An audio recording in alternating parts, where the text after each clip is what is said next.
চতুর্থ দিনেও milestone school and কলেজে মর্মান্তিক দুর্ঘটনার আতঙ্ক থেকে বের হতে পারছেন না শিক্ষকরা। শিক্ষা প্রতিষ্ঠানটির প্রধান ফটক আজও বন্ধ রাখা হয়েছে। শিক্ষক ছাড়া প্রবেশ করতে দেয়া হচ্ছে না কাউকেই। ভেতরে রয়েছে আইনশৃঙ্খলা রক্ষাকারী বাহিনী। একই সাথে চলছে তদন্ত কমিটির কাজ। 3 কার্যদিবসের মধ্যে প্রতিবেদন জমা দেওয়ার কথা রয়েছে। এ কারণে প্রশাসনিক কার্যক্রম চলমান রেখেছে প্রতিষ্ঠানটি। আর তদন্তের কাজ চলমান রাখতে শিক্ষকদেরকে নিয়ে আসা হচ্ছে প্রশাসনিক ভবনে। অভিভাবক সহ শিক্ষার্থীরাও আসছেন প্রিয় শিক্ষা প্রতিষ্ঠানটির সামনে, তুলে ধরছেন সেদিনকার মর্মান্তিক ঘটনার বর্ণনা। এছাড়াও ট্রমা থেকে বের হতে পারছেন না তারা।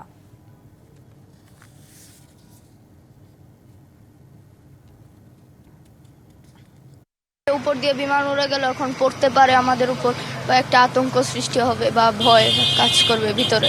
আমার বাচ্চারা আমি বিভিন্ন হাসপাতালে, কোনো হাসপাতাল বাদ দিইনি, সব হাসপাতাল খুলছি, থানায় গেছি।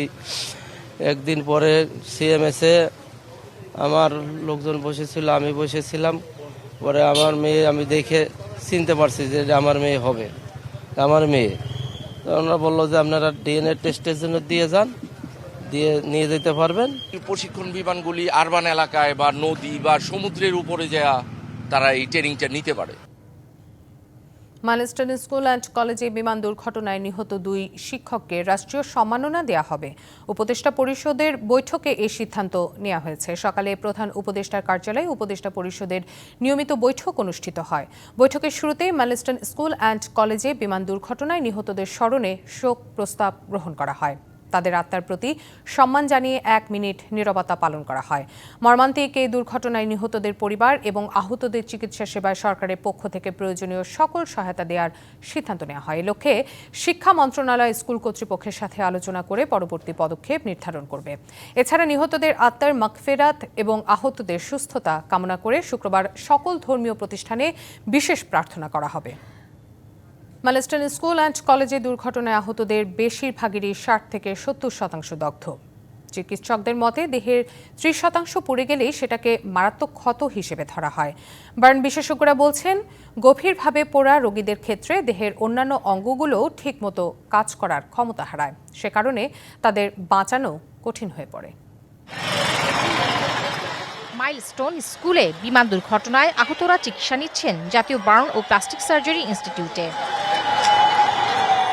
সেখানে এখনও 8 জনের অবস্থা আশঙ্কাজনক। তবে 23 জনকে শঙ্কামুক্ত বলছেন বিশেষজ্ঞরা।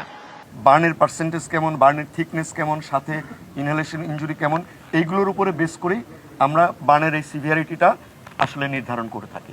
ক্রিটিক্যাল পেশেন্ট বলতে বোঝানো হয় যে পেশেন্টগুলো সবচেয়ে বেশি ইনজুরি এবং ঝুঁকির মধ্যে আছে। এই পেশেন্টগুলোর ক্ষেত্রে আমরা সবসময় বলে থাকি যে এই পেশেন্টগুলোর সম্পর্কে প্রেডিক্ট করা ভেরি ডিফিকাল্ট, তাদের ভালনারেবিলিটি অনেক বেশি। আশঙ্কাজনক পোড়া রোগীদের বেশিরভাগ ক্ষেত্রেই কেন বাঁচানো সম্ভব হয় না সে বিষয়ে বার্ন বিশেষজ্ঞরা জানান, শুধু শ্বাসনালী নয়, এতে রোগীর প্রস্রাব বন্ধ, কিডনি, ফুসফুস সহ নানা প্রত্যঙ্গ ক্ষতিগ্রস্ত হয়। ডিপ বার্ন যেগুলো মাল্টি অর্গান ফেইলিউরের জন্য হতে পারে, মেইনলি রেসপিরেটরি, কিডনি, আপনার এছাড়া all the system become non functional. তো আইসিইউতে যেসব পেশেন্টগুলো আছে সেগুলো ক্রিটিক্যাল, এগুলো নানা রকম কমপ্লিকেশন ডেভেলপ হয়। তো এইসব ট্রিটমেন্ট ম্যানেজমেন্ট করতে গিয়ে দেখা যায় যে একবার কিডনি ইনভলভ হচ্ছে, একবার লাং ইনভলভ হচ্ছে রেসপিরেটরি গিয়ে। তো মাল্টি এইসব করতে গিয়ে দেখা যায় যে শেষ পর্যন্ত বাঁচে না। এখন পার্সেন্টেজ একটা বড় ফ্যাক্টর, 30% উপরে গেলেই আমরা বলি মেজর বার্ন। পোড়া রোগীদের ক্ষেত্রে সুস্থ হবার পরও চিকিৎসকদের সাথে নিবিড় যোগাযোগ রাখার পরামর্শ দেন তিনি। Tahsina Jessy, DBC news, Dhaka. Uttara milestone কলেজে বিমান দুর্ঘটনায় দগ্ধরা ভর্তি আছেন রাজধানীর জাতীয় বার্ন অ্যান্ড প্লাস্টিক সার্জারি ইনস্টিটিউটে। সেখান থেকে আরও খবর জানাতে যুক্ত হচ্ছেন সহকর্মী মোহাইমিনুল খান অপু, এখন পর্যন্ত কোন কোন দেশে চিকিৎসকরা বার্ন ইনস্টিটিউটে এসেছেন এবং সেখানকার পরিস্থিতি কি আমাদের জানাবেন? সকাল 8:30টার দিকে ভারতের যে একটি চিকিৎসক টিম, প্রতিনিধি দল, তারা এই বার্ন ইনস্টিটিউটে এসেছেন এবং প্রায় 2 ঘন্টা তারা এই হাসপাতালটিতে ছিলেন। তারা অন্যান্য যে ডাক্তার যারা ছিলেন তাদের সাথে কথা বলেছেন, তারা পরামর্শ দিয়েছেন। আমরা আমাদের সূত্র মতে জানতে পেরেছি তারা 2 ঘন্টা পরে হাসপাতাল থেকে ত্যাগ করেছেন। এর আগে কিন্তু সিঙ্গাপুর থেকে যে চিকিৎসক দল ছিলেন, আমরা যতটুকু জানতে পেরেছি তারা কিন্তু এই হাসপাতালে রয়েছেন, চিকিৎসা সেবা দিচ্ছেন। এছাড়াও যদি আরেকটু যোগ করি যে আপনাকে, যে চীন থেকে 5 সদস্যের একটি প্রতিনিধি দল আজ সন্ধ্যায় কিন্তু বাংলাদেশে আসার কথা। তাদের সাথে নার্সদেরও একটি টিম থাকবে। তো এর পাশে যদি আরেকটু যোগ করে যে এই হাসপাতালটিতে এখন পর্যন্ত 45 জন কিন্তু ভর্তি রয়েছেন এবং 32 জন কিন্তু মৃত্যুবরণ করেছেন বিভিন্ন হাসপাতালে।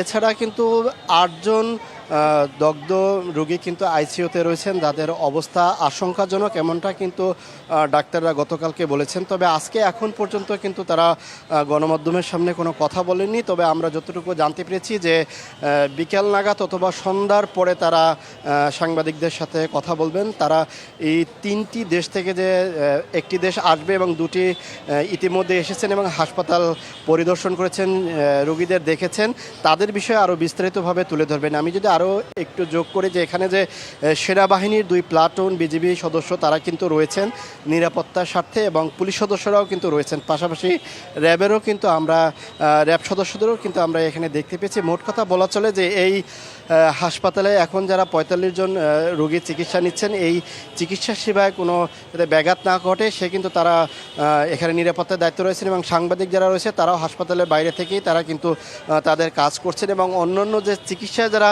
সেবা নিতে আসছেন, অন্যান্য রোগী যারা রয়েছেন যে নিয়মিত যারা সেবা নিতে আসেন এখানে, যেহেতু এটি বার্ন ইনস্টিটিউট, তারা কিন্তু নির্বিঘ্নে সেই সেবাটি নিতে পারছেন, এতে কিন্তু কোনো ব্যাঘাত ঘটছে না। তাসনুবা। জি অপু, ধন্যবাদ জানাচ্ছি আপনাকে। মাইলস্টোন স্কুলে দুর্ঘটনায় নিহত শিশুদের পরিবারের সদস্যদের প্রতি সমবেদনা জানিয়ে পাশে থাকার আশ্বাস দিয়েছেন বিএনপি মহাসচিব মির্জা ফখরুল ইসলাম আলমগীর। দুপুরে উত্তরায় নিহত এক শিশুর কবর জিয়ারত করে পরিবারের সদস্যদের সাথে সাক্ষাৎ শেষে কথা বলেন তিনি। শিশুর মৃত্যু সংবাদ শুনেই, বিশেষ করে কোনো দুর্ঘটনা যখন ঘটে তখন আমাদেরকে ব্যথিত করে, আহত করে। তাদের যে ব্যথা, তাকে সান্ত্বনা দেওয়ার ভাষা আমাদের কাছে নেই। আমরা শুধু তাদেরকে এটুকু জানাতে এসেছি যে আমরা আপনাদের এই কষ্টের সঙ্গে আমরা আছি। সাবেক প্রধান বিচারপতি ABM খায়রুল হকের বিরুদ্ধে বিচার বিভাগ ধ্বংসের অভিযোগ করে সিনিয়র আইনজীবী জয়নুল আবেদিন বলেছেন, এ বিষয়টি মাথায় রেখে তার বিচার করতে হবে।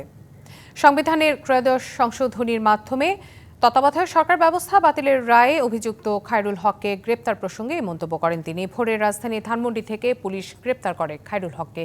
এছাড়া রাজনৈতিক একটি বিষয়কে আদালতের আওতাধীন করে সাবেক রাষ্ট্রপতি শহীদ জিয়াউর রহমান স্বাধীনতার ঘোষক নন বলেও রায় দিয়েছিলেন তিনি।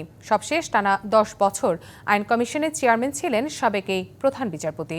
গত বছরের 5ই আগস্টে আওয়ামী লীগ সরকার পতনের পর অনেকটা আড়ালে চলে যান। গত বছরের 18ই আগস্ট প্রতারণা, বিশ্বাসভঙ্গ এবং জালিয়াতির অভিযোগে ABM খায়রুল হকের বিরুদ্ধে এক আইনজীবীর করা মামলার আবেদন খারিজ হয়।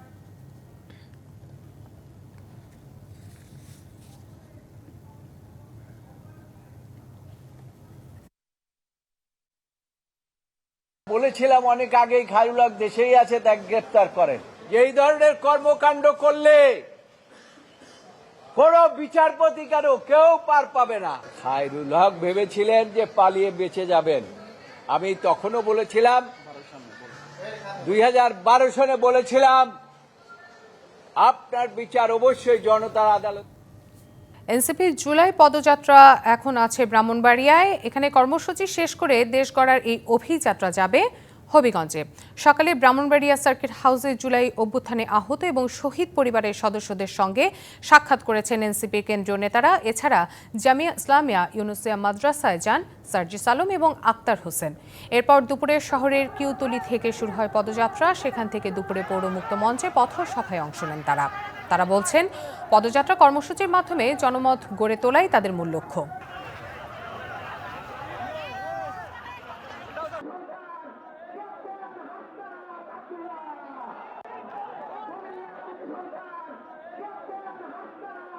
বাংলাদেশ বিমানে একটি ফ্লাইট উড্ডয়নের পর মাঝ আকাশে যান্ত্রিক ত্রুটি ধরা পড়ায় চট্টগ্রাম শাহ আমানত আন্তর্জাতিক বিমানবন্দরে 287 যাত্রী নিয়ে জরুরি অবতরণ করেছে। নিরাপদে রয়েছেন ফ্লাইটটির যাত্রীরা। দুবাই থেকে আসা BG-148 ফ্লাইটটি সকাল 7:15টায় চট্টগ্রাম বিমানবন্দরে অবতরণ করে। এরপর 8টা 37 মিনিটে ঢাকার উদ্দেশ্যে উড্ডয়নের পর যান্ত্রিক ত্রুটি দেখা যায়। আবার ফিরে আসার পর উড়োজাহাজটি ত্রুটি সারানোর কাজ চলে। একই সঙ্গে বিমানে থাকা সব যাত্রীকে নিরাপদে বিমান বাংলাদেশ এয়ারলাইন্সের অন্য একটি ফ্লাইট BG-122-এ অনবোর্ড করা হয়। সকাল 10:50 যাত্রীসহ ফ্লাইটটি ঢাকার উদ্দেশ্যে চট্টগ্রাম বিমানবন্দর ছেড়ে যায়। ফরিদপুরে করিমপুরে দুটি বাসের সংঘর্ষে 3 জন নিহত হয়েছেন। এ ঘটনায় আহত হয়েছেন অন্তত 10 জন। সকাল 10টার দিকে সদর উপজেলার কানাইপুর ইউনিয়নের করিমপুরে এ দুর্ঘটনাটি ঘটে। পুলিশ জানায়, ঢাকা থেকে একটি বাস যশোরের দিকে যাচ্ছিল, উল্টো দিক থেকে আসা আরেকটি বাসের সাথে সংঘর্ষ হয়। এতে এই হতাহতের ঘটনা ঘটে। আহতদের ফরিদপুর মেডিকেল কলেজ হাসপাতালে নেওয়া হয়েছে। এদিকে নেত্রকোনার মোহনগঞ্জে সড়কে 2 বাসের মুখোমুখি সংঘর্ষে চালকসহ আহত হয়েছেন বেশ কয়েকজন।